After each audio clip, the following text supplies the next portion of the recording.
Un personnage célèbre est mort pour la cause du Congo, aujourd'hui République démocratique du Congo. Il s'agit de Dag Hammarskjöld, deuxième secrétaire général des Nations Unies, tué dans un crash d'avion au-dessus d'Ndola. En Rhodésie du Nord, nous sommes là, en Zambie, aujourd'hui. Un certain 18 septembre 1961, 63 ans passés, devoir de mémoire oblige, nous rendons aujourd'hui un vibrant hommage à ces prix Nobel de la paix à titre posthume avec notre invité habituel, l'historien Isidore Ndaïwel. Mesdames et messieurs, bienvenue à une page d'histoire. Professeur Isidore Ndaïwel, soyez aussi les bienvenus sur ces plateaux de la page d'histoire. Et merci d'ouvrir avec nous une page d'histoire sur Dag Hammarskjöld. Merci beaucoup d'être venu dans mon petit bureau pour qu'on parle du secrétaire général Dag Hammarskjöld. Je suis vraiment heureux de pouvoir faire cette émission parce que je pense qu'il est important de restituer aux Congolais la mémoire de ce personnage. En 1961, en l'espace de 9 mois, nous avons perdu les deux personnages qui ont vraiment lutté pour l'unité du Congo, pour qu'il n'y ait pas la partition du Congo. D'un côté, le 17 janvier 61, nous savons que nous perdons notre héros national, Patrice Emery Lumumba. Mais le 18 septembre, un peu dans la même région, un peu au-delà de Bukama, à Ndola, donc en Rhodésie du Nord, en Zambie, nous perdons Dag Hammarskjöld. Okay. Voilà donc les deux personnages qui disparaissent et qui tous deux, chacun à sa façon, a lutté pour qu'il n'y ait pas la partition du Congo. Pour qu'il y ait l'unité du Congo. Voilà, pour que ça demeure. Ok. Professeur Isidore Ndaïwel, que pouvons-nous retenir de la biographie de Dag Hammarskjöld?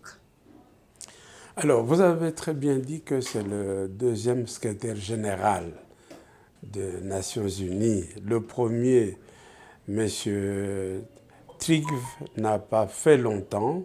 Nommé en 1946, il a dû démissionner en 1952. Le personnage qui fait en sorte que finalement les Nations Unies soient connues, c'est justement Dag Hammarskjöld.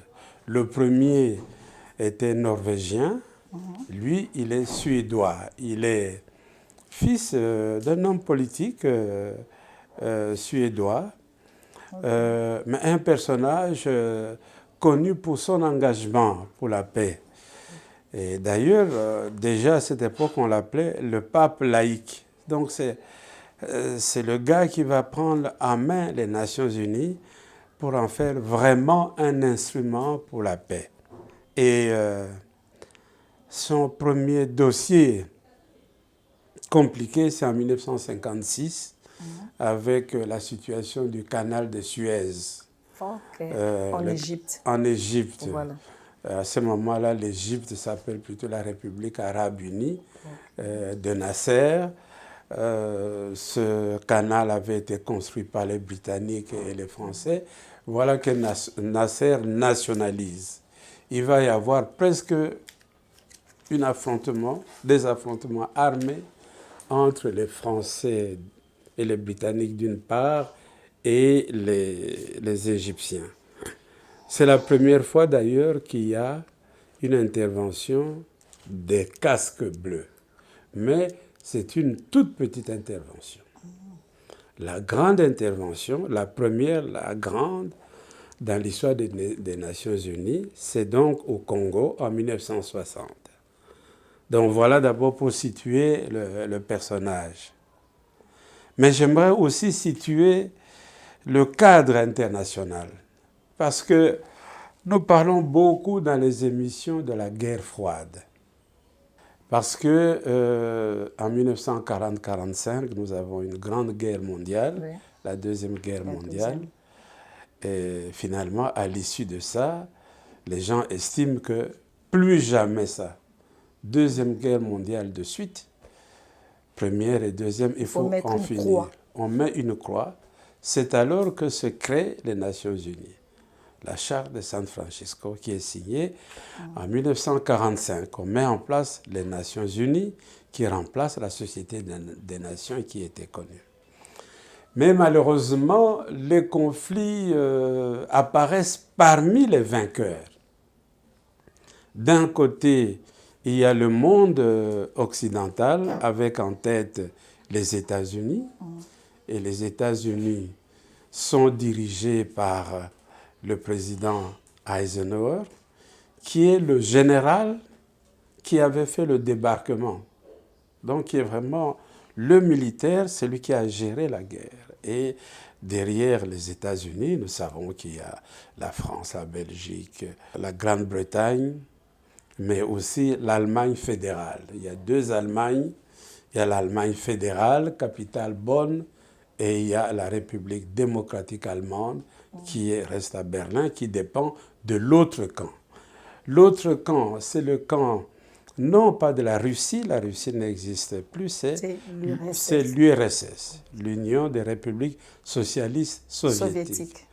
Grand ensemble regroupant pratiquement plusieurs petits pays actuels de la région de l'Europe centrale et orientale, mais également des alliés comme la Chine, maoïste, la Yougoslavie. Donc c'est tout un ensemble. La Chine avec Mao. Avec Mao. Donc c'est tout un bloc. Okay. Alors nous sommes là, on est passé de la guerre chaude à la guerre froide. Donc on ne s'aime pas, on se combat sur le plan diplomatique et autres, et on fait en sorte qu'il faut éviter que l'un des deux camps devienne plus fort que soi, que l'autre camp, je veux dire, devienne plus fort que soi. C'est dans ce contexte qu'intervient notre indépendance. En 1960, le 30 en 1960. Une indépendance surveillée. Pourquoi? Parce que nous savons qu'en 40-45, s'il y a eu victoire des Alliés, c'est entre autres à cause des minerais stratégiques du Congo. Il faut absolument surveiller cette indépendance. C'est ainsi donc qu'à la cérémonie d'ailleurs du 30 juin 60, il y a notamment le secrétaire général adjoint des Nations Unies, M. Ralph Bunche, qui assiste. C'est un Afro-Américain, un Noir américain. Et après ces événements, il reste sur place et assiste à la grande débâcle que nous connaissons, c'est-à-dire les mutineries de la force publique. Et voilà qu'il y a rupture des relations diplomatiques tout de suite avec la Belgique, le 14 juillet. Et le 14 juillet, Lumumba fait appel aux Nations Unies, demandant les casques bleus. Okay. On doit d'abord noter ce fait que Dag Hammarskjöld accepte tout de suite, présente le dossier au Conseil de sécurité. C'est accepté, 2-3 jours après, les casques bleus sont là au Congo. À peu près 20 000 personnes. 20 000 casques bleus. 20 000 casques bleus. Okay. Pour ne parler que des forces combattantes. Naturellement, il y a aussi l'administration, il y a la logistique, etc. Et pour les Quinois, ils doivent savoir que le Royal, le bâtiment, l'hôtel Royal. L'hôtel Royal, c'était ça, le quartier général. C'est ça, c'est le quartier général. Ils sont déployés dans toutes les provinces, c'est-à-dire les 6 provinces de 1960, avec chaque fois un représentant de chaque pays. Et sur le plan international, il y a pratiquement les casques bleus. Ce n'est pas l'armée des Nations Unies, puisque ce sont des pays qui envoient.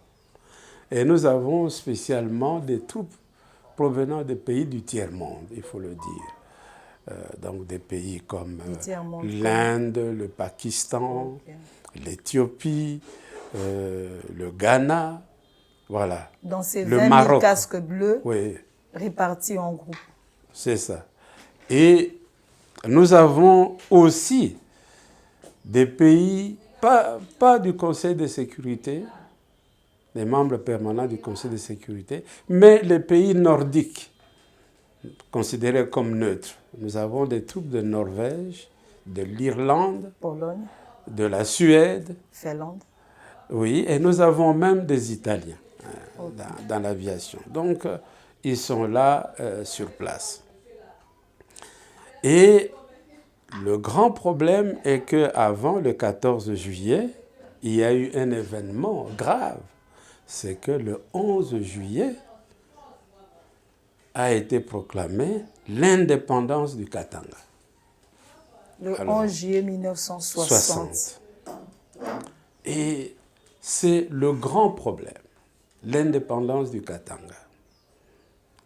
Officiellement, les pays du camp occidental soutiennent la sécession katangaise. Les grandes puissances. Oui, ils soutiennent, même si officiellement ils ne peuvent pas le dire, mais ils le soutiennent parce que, disent-ils, cette indépendance du Katanga, l'argument officiel, c'est qu'on empêche que cette région stratégique tombe entre les mains du camp communiste, puisque le reste du Congo est communiste avec Lumumba. Au moins cette partie, les richesses sont sauvegardées. Mais ça, c'est vraiment une explication diplomatique, pas vraiment réelle, mais en dehors de ça, chaque pays a ses raisons propres. La Belgique a ses raisons propres, c'est parce qu'il y a l'Union minière du Haut-Katanga qui exploite les minerais. Et quand on regarde les statistiques, pendant toute la sécession, il n'y a même pas eu crise. L'Union minière a continué à travailler normalement. D'ailleurs, même la MIBA, puisque le Sud Kasaï sera également indépendant à partir du 15 août. Les compagnies le Sud minières, Kasaï aussi indépendant. le Sud Kasaï. Oui, le Sud Kasaï et puis le Katanga le aussi. Katanga. Mais en juillet, nous sommes dans la situation simplement Du Katanga. du Katanga. J'ai dit que la Belgique a ses raisons. Mais la France aussi a ses raisons. Les grandes puissances. Oui. Pourquoi? Parce que nous sommes dans la France du général de Gaulle. Le général de Gaulle va envoyer les anciens de l'Indochine, de l'Algérie, donc les anciens militaires français qui ont échoué en Indochine lors de la guerre de Dien Bien Phu et ceux aussi de l'Algérie comme mercenaires. Ce sont des mercenaires. Parce que la gendarmerie katangaise est constituée surtout de mercenaires. Il y a bien sûr les officiers katangais, mais il y a surtout ceux-là. Ils ne sont pas des nationaux, mais il y a des... C'est surtout les mercenaires, c'est ceux qui tiennent ça. L'Angleterre a aussi ses raisons.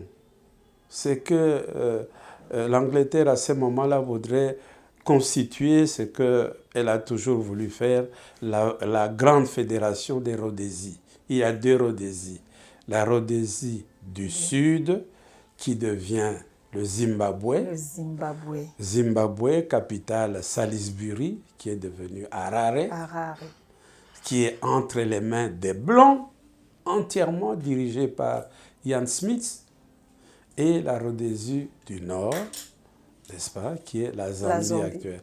Et cette région minière allait faire que les trois pays miniers reviennent à l'Angleterre.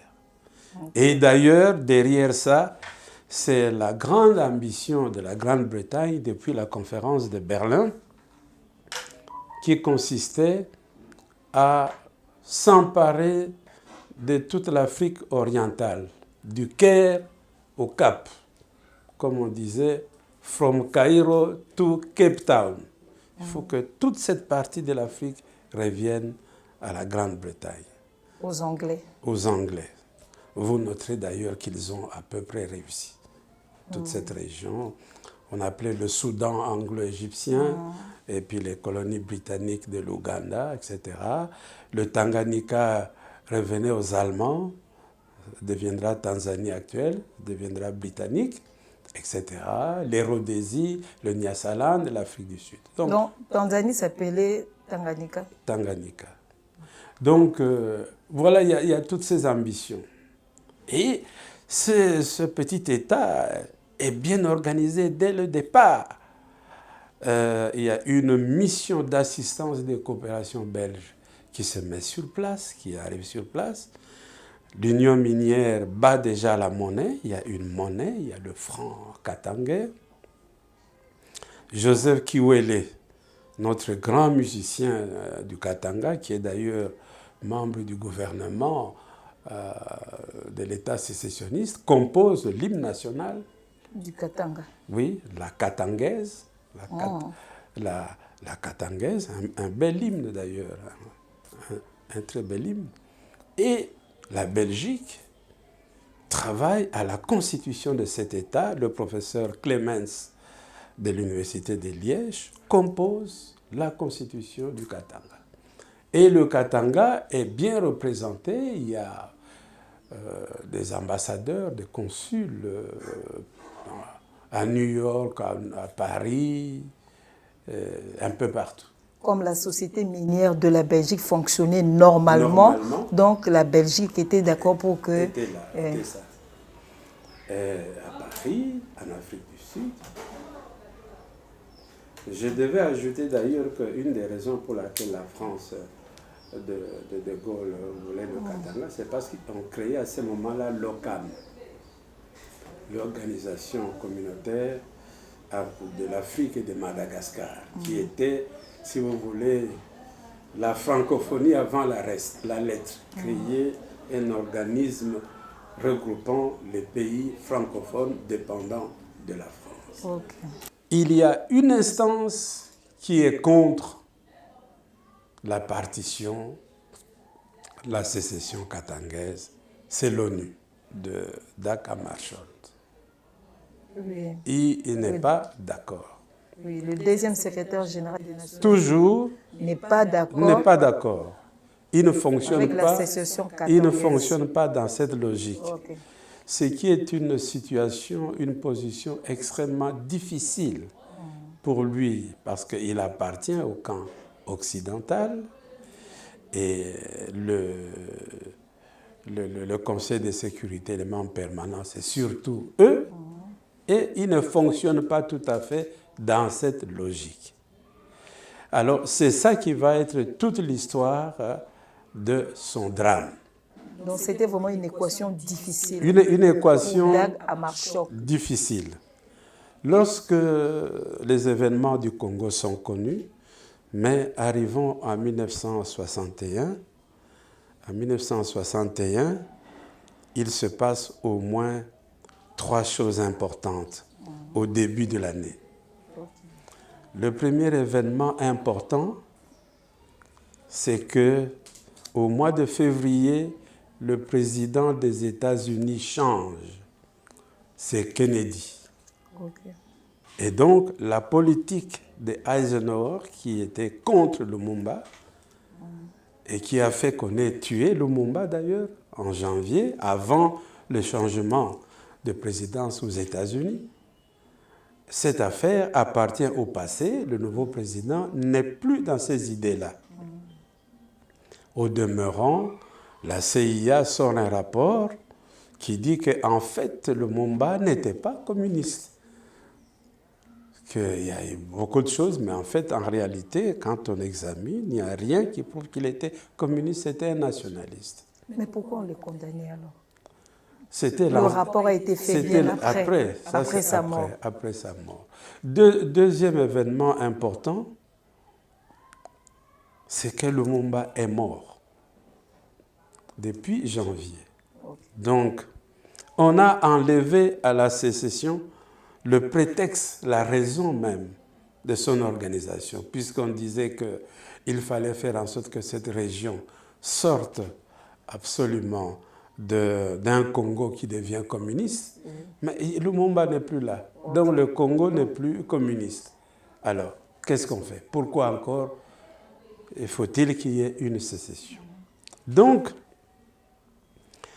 maintenant là, Dag Hammarskjöld va avoir maintenant, je dirais, des soutiens forts pour aller dans le sens de régler, n'est-ce pas, sous forme diplomatique, le conflit congolais.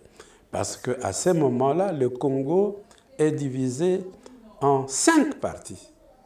Il y a le Katanga, indépendant, le Sud-Kasaï, indépendant, il y a le gouvernement de Gizenga, la République libre du Congo, à Stanleyville, Kisangani, okay. Et il y a le gouvernement de Léopoldville. Donc le gouvernement légal. Légal. Mais le légal il ne contrôle que l'Équateur et la province de Léopoldville. Mais Gizenga dit aussi qu'il est le gouvernement légal. Bon, il y a deux légalités qui se combattent et il y a 2 sécessions. Donc, nous sommes dans cette situation. C'est alors, et alors seulement, avec maintenant le soutien de la logistique américaine qui donne des aides à l'ONU, que nous allons connaître en début de 1961 les tables rondes.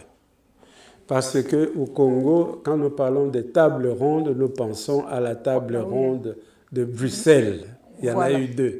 Oui. Économique et politique. Oui, mais il y a eu aussi des tables rondes au Congo. En 61. En 61, il va y avoir 3 tables rondes. Première table ronde en janvier-février à Léopoldville, où on dit, écoutez, l'ONU va vous aider, mettez-vous ensemble, terminez ces conflits. Bon. Cette table ronde échoue à cause des égos de nos dirigeants. Tshombe est d'accord pour la table ronde, mais à condition que ça ait lieu à Elisabethville, c'est-à-dire Lubumbashi. Kasavubu vous dit, pas question, ça doit avoir lieu à Kinshasa, à Léopoldville. Finalement, ça n'a pas lieu, dans les faits. Donc il y a échec. Échec. Raison pour laquelle on programme la 2e table ronde au mois de mars. Cette fois-ci, cette table ronde a lieu à Tananarive. Au mois de mars 1961.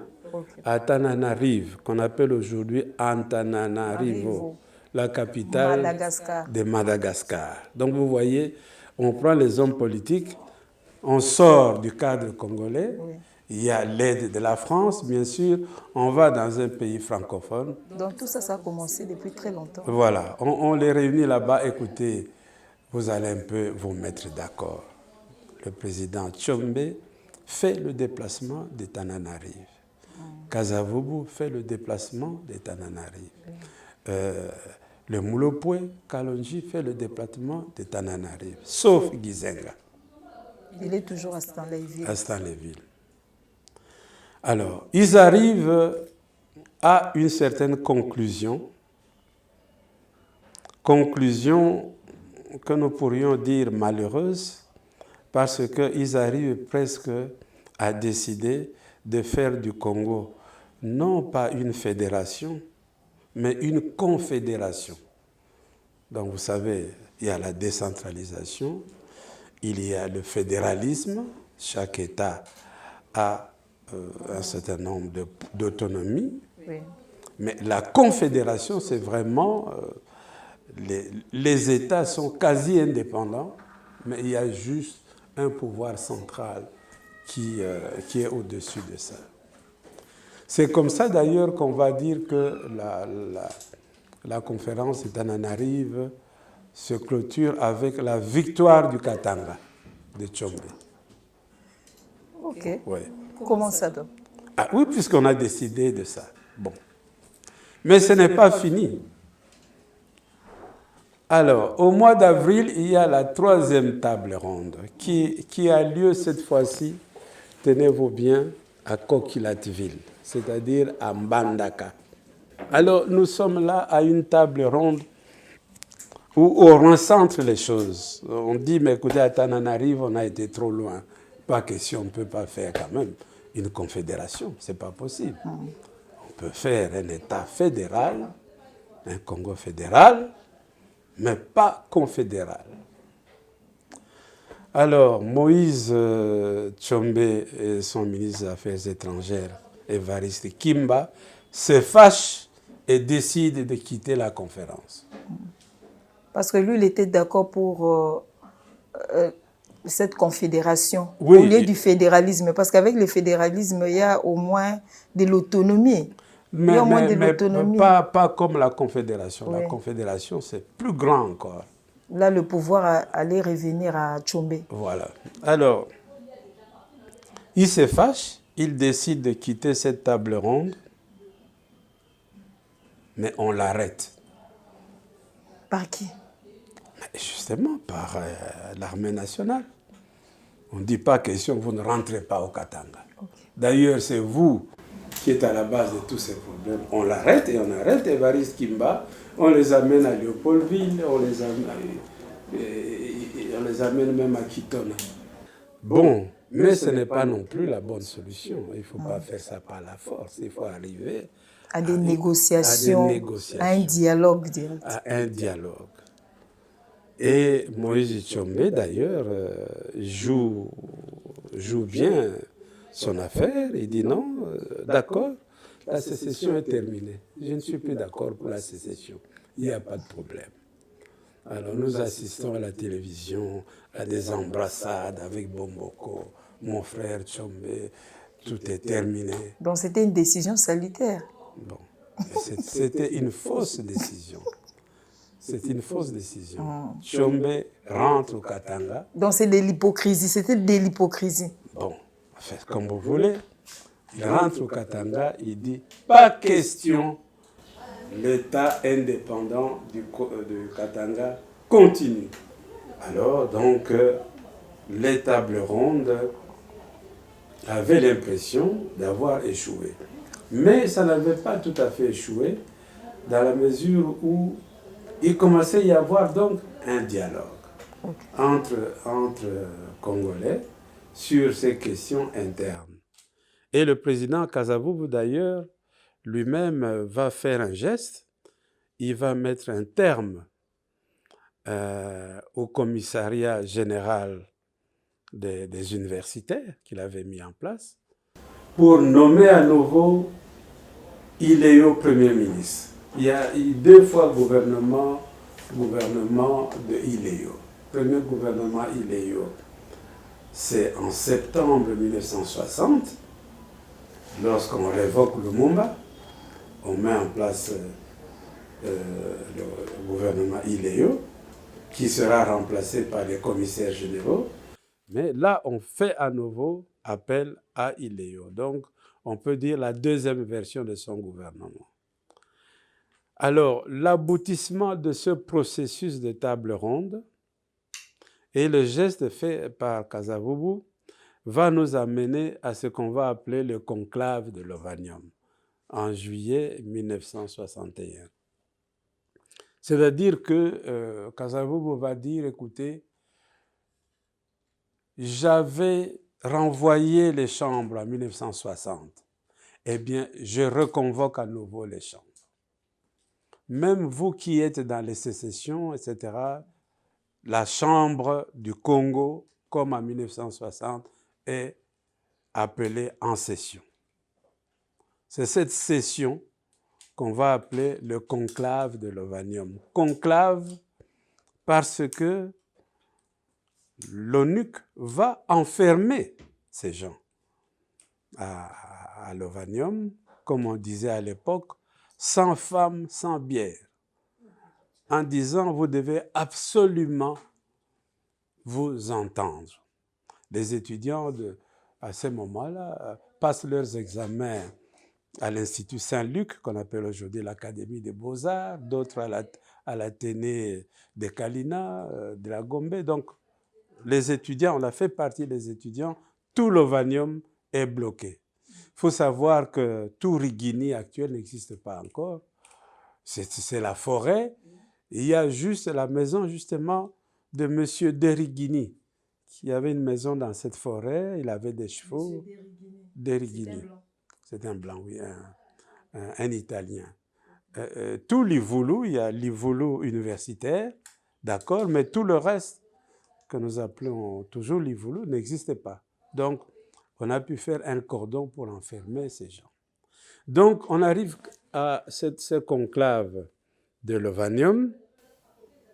Il y a des délégations qui proviennent de toutes parts, y compris de Stanleyville, donc de l'autre légalité avec Gizenga, mais Gizenga lui-même n'est pas là.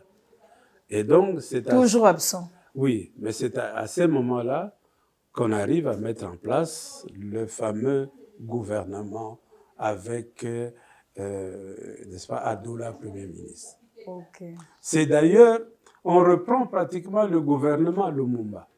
On dit, écoutez, les ministres, vous êtes là, vous demeurez ministre, mais le Premier ministre, il est mort. On fait quoi? Alors, on va prendre Adoula. Et on va reprendre Gizenga comme Premier ministre. On va nommer Chazon Sendwe comme le deuxième vice-premier ministre. Ils seront deux. Donc voilà comment l'effort de Dag Hammarskjöld continue sur le plan politique à faire quelque chose. J'aurais pu d'ailleurs, avant de parler maintenant de la partie où il va mourir, dire qu'il y a eu autre chose.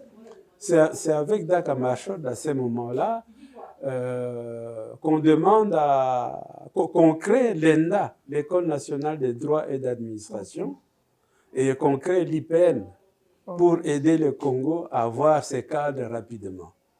Donc, il avait vraiment contribué pour le développement de notre pays aussi. Ça. Et c'est à ce moment-là aussi qu'il demande à l'UNESCO de faire venir ici beaucoup de professeurs sous contrat UNESCO pour l'enseignement secondaire. C'est essentiellement des Haïtiens. Donc nous allons avoir énormément de Haïtiens partout dans les écoles, même dans l'administration, même à l'hôtel de ville. Raoul Peck, qui a fait le film que vous projetez habituellement à la RTNC, à la mort de Lumumba, eh bien, il est haïtien, mais sa maman était secrétaire à l'hôtel de ville. Donc il a eu son enfance ici. C'est comme ça d'ailleurs qu'il fait le film sur Lumumba, parce qu'il est resté marqué par les événements de son enfance. Mais je referme la parenthèse pour dire que alors nous allons arriver à la phase difficile après juillet, c'est que vraiment la sécession katangaise, malgré le conclave de Lovanium, continue. Alors que le Sud Kasaï s'est terminé. Le Sud Kasaï s'est terminé. Molopoe lui-même a été contesté depuis qu'il s'est nommé Premier ministre. Il a été contesté par son Premier ministre, Joseph Ngalula. Okay. Et il y a bagarre là-bas dans le Sud Kasaï. D'ailleurs, l'un d'eux s'appelle Kalonji Ditunga, la nation, et l'autre c'est Ngalula Mpandanjila, c'est-à-dire le guide. Donc, tous les gens de Ngalula, ceux qu'on appelait là-bas les Benamukanda, donc tous les intellectuels et tout ça là, quittent cet État avec ce Kalonji qui s'est basé sur le pouvoir coutumier, qui s'est fait nommer Molopoe, alors qu'il n'y a jamais eu de Molopoe au Kasaï, les Balopoe, c'était au Katanga, au nord Katanga. Donc, c'était presque d'ailleurs une entorse coutumière. Hein? Bon. Donc, cette sécession, au moins, s'effrite, se termine. Et d'ailleurs, à ce gouvernement Adoula, Ngalula deviendra le ministre de l'Éducation nationale. Sera d'ailleurs un grand ministre. Ngalula. Alors Molopoe deviendra? Ah, Molopoe en exil. Il va en exil. Mais de l'autre côté, la sécession katangaise Katangaise, la sécession continue. Les mercenaires sont plus que jamais en place. Alors, l'ONU commence à penser à des solutions de force. Le 28 août 1961, nous avons des premiers échauffourées où les soldats de l'ONU arrivent à arrêter pas mal de mercenaires. Les casques bleus. Les casques bleus arrivent à arrêter les mercenaires katangais. Les mercenaires fonctionnant dans la gendarmerie katangaise. Ils les ont arrêtés où? Ils les ont arrêtés, ils ont utilisé une soirée où ils sont dans des boîtes de nuit, ils sont en train de boire, ils sont, vous savez, dans une espèce de délice. Parce qu'ils aimaient bien l'ambiance. De la ville, ça va être facile pour aller les ramasser. Mais ça ne fait pas long feu parce qu'avec avec les complicités des différents consulats dont j'ai parlé, ils sont libérés, ils arrivent à fuir. Alors, Dag Hammarskjöld prend la décision de venir au Congo pour pouvoir discuter avec Moïse Tshombe.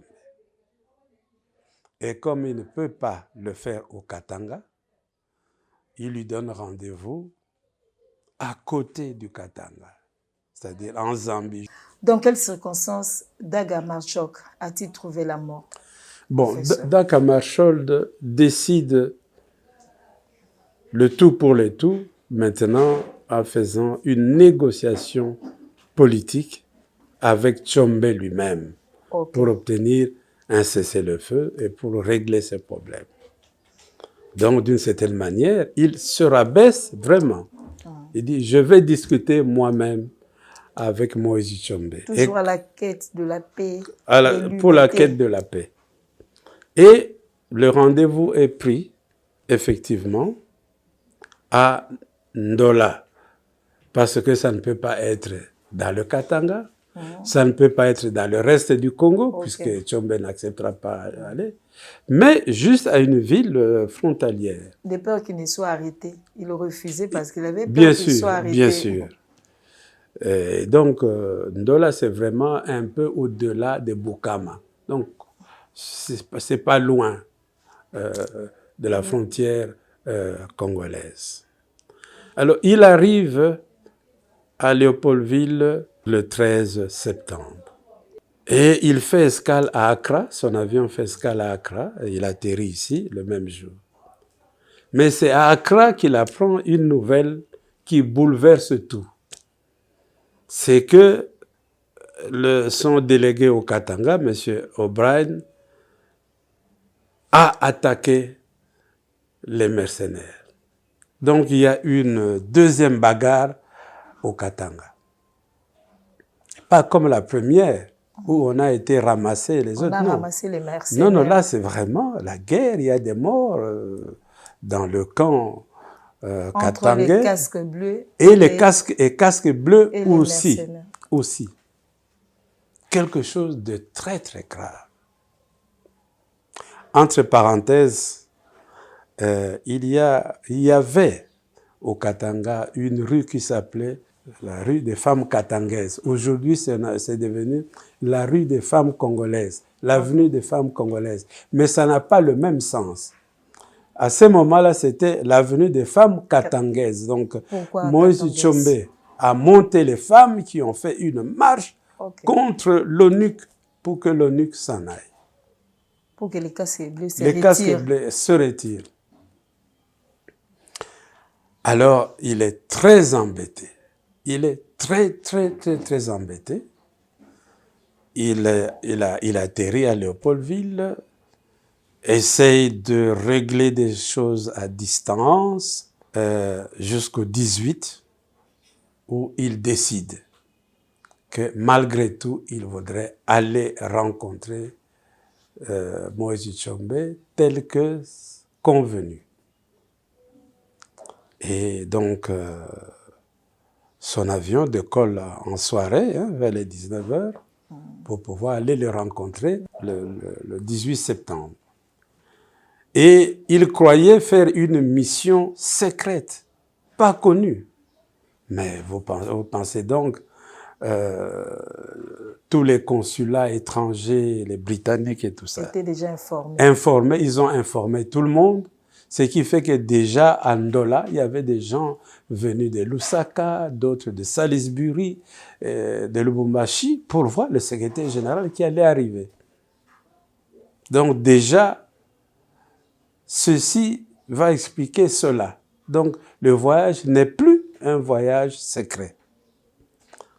Lui-même décide à bord de son avion DC-6 de ne pas survoler l'espace katangais. C'est dangereux pour lui. Donc il est obligé d'aller tout droit jusque, si vous voulez, le lac Tanganyika. Et là, il est sur le territoire congolais, l'espace congolais, et puis piquer tout droit jusqu'à Ndola. Mais pourquoi il ne pouvait pas survoler l'espace katangais? Bon, c'est une bonne question parce que le katangais disposait encore d'une aviation, notamment un chasseur, un Fouga Magister, avec lequel les mercenaires bombardaient les villes au Katanga. Et donc, son avion pouvait être bombardé par ce Fouga Magister katangais.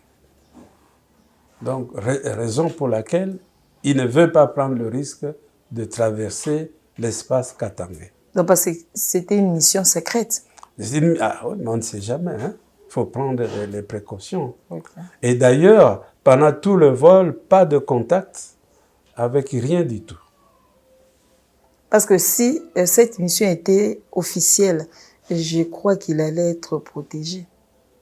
On n'allait pas bombarder peut-être. Mais oui, mais je vous ai dit que dans le camp occidental, il y a beaucoup de pays qui sont contre la fin de la sécession katangaise, donc, qui veulent que ça continue. Donc, ils ne partageaient pas la même opinion que les grandes puissances. C'est ce que nous avons dit au début. Okay. Donc, il est dans la logique de mettre fin à la sécession. Mais il y a tellement de forces obscures, d'agendas cachés dans tous ces différents pays occidentaux qui veulent que ça continue. Lorsque j'ai lu quelque part qu'il n'y a pas eu de contact avec la tour de contrôle. Non, il y a eu des contacts avec la tour de contrôle de Ndola. Quelques minutes avant d'atterrir. Oui. Donc, quelques minutes avant, il devait atterrir à minuit 5. Minuit moins 10, il y a le contact avec la tour de contrôle pour pouvoir atterrir. L'avion amorce l'atterrissage sur la piste de Ndola. Et puis, quelque temps après, la radio ne répond. Les gens attendent jusqu'à 1h du matin. Tshombe, fou furieux, n'est-ce pas? Tous les gens qui sont venus, qui croyaient le rencontrer, la presse, etc., les gens furieux rentrent à Salisbury et à Lusaka. Alors les gens ont cru qu'il avait décidé en dernière minute de ne pas atterrir et de repartir. Sans doute qu'il y a eu une urgence ailleurs dans le monde, après tout, sur le secrétaire général des Nations Unies. Il est peut-être rentré à New York. Tout ça était faux. Alors, pendant longtemps, on dira que voilà, c'était un accident. Un accident. Sans doute le pilote était fatigué. Sans doute l'aéroport, il n'a pas bien reconnu l'aéroport. Il a fait un crash. Depuis des années, on se rend compte que ce n'était pas un accident, c'était un attentat. Mais quand est-ce qu'on a su que l'avion s'était écrasé? On a su que l'avion s'est écrasé, disons officiellement, le matin. lorsqu'on a pris contact. Est-ce qu'il est rentré à Léopoldville? Non. Est-ce qu'il n'a pas atterri à Dar es Salaam, dans les villes proches? Non. Est-ce qu'il est rentré à New York? Non. Mais la nuit, il y a eu des gens, des Africains qui étaient là, qui faisaient leur bois, oui, qui ont vu cet avion s'enflammer et tomber. Et ils disent même qu'ils ont vu 2 avions. Il y avait même un autre avion. Il y avait 2 avions. Il y avait 2 avions. Donc, les témoignages, ces témoignages-là, à l'époque, on ne les a pas pris au sérieux. Oh, oui. Quand les Africains ont raconté que non, il y avait 2 avions. Mmh. En fait, le deuxième avion a tiré sur l'avion du secrétaire général. Ok, je comprends. Donc, il y avait 2 avions. Le deuxième avion a tiré sur l'avion du secrétaire général. Le deuxième, c'est l'avion pirate qui était en l'air, qui n'est pas signalé à la tour de contrôle, qui a fait le sale coup. Pendant longtemps, cette version du simple crash a prévalu, jusque d'ailleurs à ce que la Suède demande une enquête. Et en 2015, les Nations Unies ont diligenté une enquête et le secrétaire général Ban Ki-moon, en 2017, a donc conclu officiellement aux Nations Unies que ce n'était pas un accident. L'origine d'abord c'était un accident. Oui. Maintenant par après on a contesté cette version. Un accident. Mais qui l'a tué? Voilà. Alors là c'est la deuxième énigme après la mort de Lumumba. Toute la question est maintenant sur le plan diplomatique. Il faut que les différents pays partenaires ouvrent leurs archives pour qu'on sache exactement qui a fait le coup. En RDC, il y a une commission aux affaires étrangères, présidée d'ailleurs par le professeur Balanda. J'étais à quelques réunions à cette commission où on nous demande en tant que Congolais de chercher aussi des preuves pour savoir qu'est-ce qui s'est passé exactement. Est-ce que ce sera possible?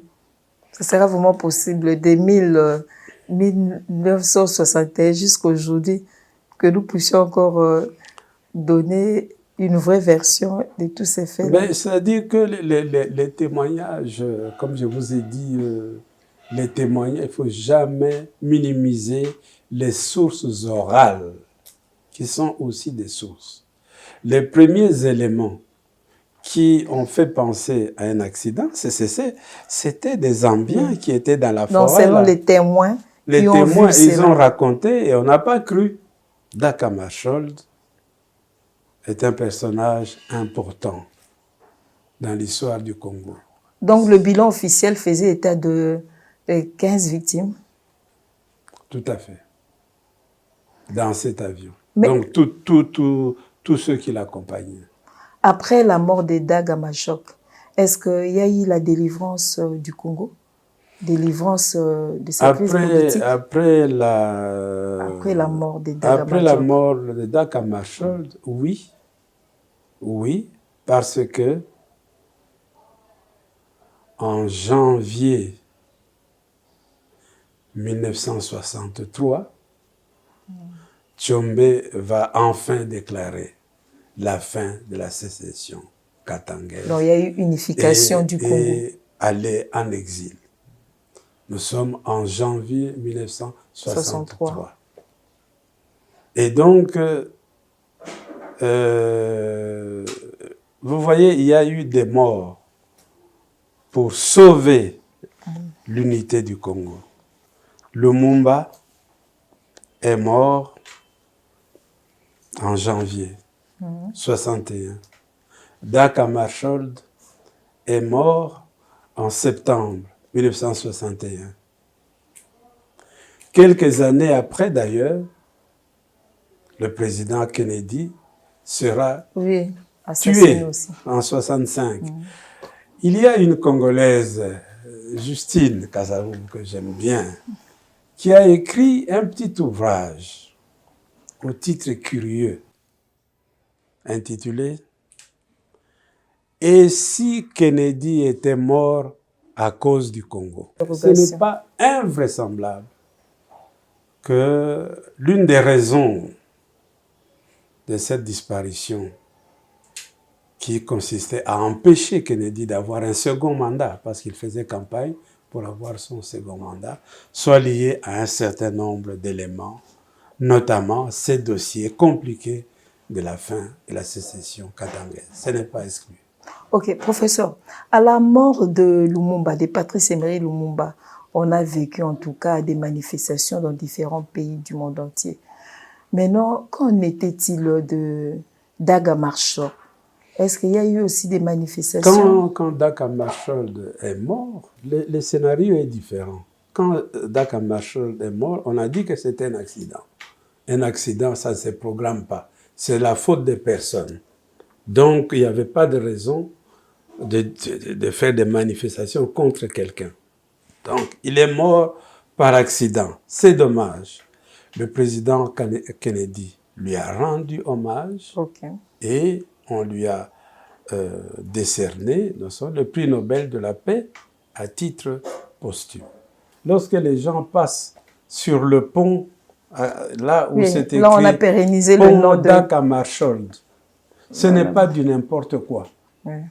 Ce n'est pas un nom quelconque. C'est le nom du deuxième secrétaire général des Nations Unies, quand même. C'est le nom d'un personnage qui est venu mourir à Ndola, près de la frontière congolaise, pour arriver à une solution pacifique, s'agissant d'une solution, je dirais, politique, s'agissant de la fin de la sécession katangaise.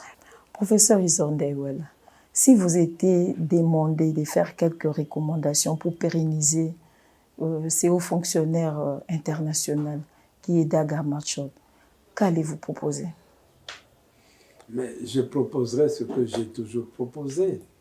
C'est-à-dire que, s'agissant des noms de rues au Congo, nous avons oublié les noms des grands Africains, des personnalités extra-congolaises, extra-africaines, qui nous ont aidés.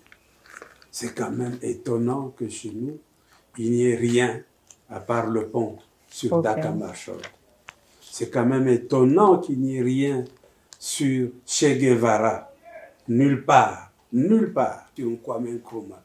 Professeur, si on diligentait encore une nouvelle enquête sur la mort de Dag Hammarskjöld, croyez-vous qu'il y aura des chances de l'aboutissement de cette enquête-là? Il y aura vraiment une bonne réponse à toutes nos questions posées? Je pense qu'on pourra y arriver. On pourra y arriver dans la mesure où la page de la guerre froide était en principe tournée avec la chute du mur de Berlin, même si elle est en train de revenir par la fenêtre. Mais donc, à ce moment-là, vous savez que les archives de la CIA, un certain nombre d'organismes, publient des choses.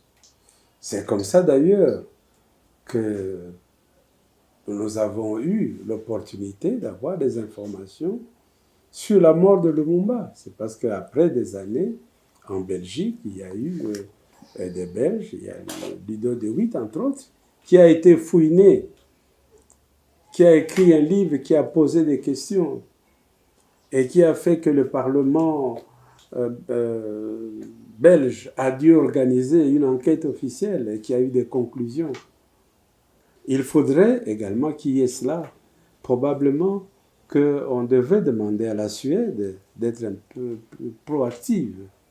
Je sais que l'ambassade de Suède à Kinshasa est très consciente de ce problème, puisque les artistes congolais, à l'occasion du 60e anniversaire de sa disparition, ont produit une statue de Dag Hammarskjöld qui se trouve à la résidence de l'ambassadeur de Suède. Mais qui aurait dû être à une place publique, qui aurait pu être à une place publique. Après la mort de Dag Hammarskjöld et aussi la fin de la sécession katangaise, on avait retiré les casques bleus qui étaient venus sur Congo. Non, après la mort de Dag Hammarskjöld, malheureusement, notre crise ne s'est pas terminée. Le nouveau secrétaire général, qui s'est appelé Wu Tang, qui est un Birman, va continuer. Parce que j'ai dit, on proclame la fin de la sécession katangaise en janvier. Le président Kasavubu nomme Iléo comme ministre résident au Katanga pour régler les questions liées à la fin de la sécession. Mais la même année, 63, au mois de juillet, Pierre Moulele est dans le maquis. Pierre Moulele est dans le maquis. Donc c'est une autre page, un autre épisode de crise congolaise qui s'ouvre en 1963. Et puis aussi, autre crise, c'est que le gouvernement à Doula, ça ne marche pas. Tous les socialistes, les gens de gauche qui font partie de ce gouvernement démissionnent. Ils partent à Brazzaville, ils créent le CNL, le Comité de Libération Nationale. Alors, à ce moment-là, le président Kasavubu revoque à nouveau les chambres. Revoque les chambres. Ok. Quelle est votre conclusion par rapport à Dag Hammarskjöld? Cette histoire n'est pas les anecdotes des témoins qui racontent « j'étais là-bas, j'ai vu, il avait fait ça ». Non, c'est un minimum de réflexion sur cet ensemble des faits. Il faut donc bien se rendre compte que l'histoire, faut-il le rappeler, c'est aussi une science. Ce n'est pas seulement les événements, les anecdotes de ce qui s'est passé tel jour à tel endroit, mais c'est aussi les réflexions globales. Et je pense que de plus en plus, il y a, si je m'en tiens à tous les efforts qui sont en train de se faire, beaucoup réfléchissent maintenant au Congo et dans la diaspora sur notre propre grande évolution pendant les 60 ans, les 6 décennies, et tous les problèmes que nous avons connus, et la recherche des solutions à ces problèmes. Parce que ce sont des problèmes à la fois récurrents, sur lesquels souvent nous sommes portés à avoir les mêmes types de réactions, les mêmes types de réponses, alors qu'on aurait pu s'attendre qu'avec la connaissance, l'expérience du passé que nous avons, c'est autre chose que nous devrons mettre sur la table. Merci, professeur Zondaïwe. Je vous en prie. Merci à vous, chers téléspectateurs, de nous avoir suivis. Sachez que la cause défendue par le deuxième secrétaire général des Nations Unies était de réaliser l'intégrité du territoire national, l'unité de la République démocratique du Congo et aussi la fin de la sécession katangaise. Malgré cela, les ennemis de la paix de la République démocratique du Congo ont mis fin à ces jours. Aujourd'hui, la MONUSCO va se retirer de la République démocratique du Congo, mais les problèmes, mais la République démocratique du Congo est toujours menacée. Merci de nous avoir suivis. Le rendez-vous est pris pour une nouvelle page d'histoire.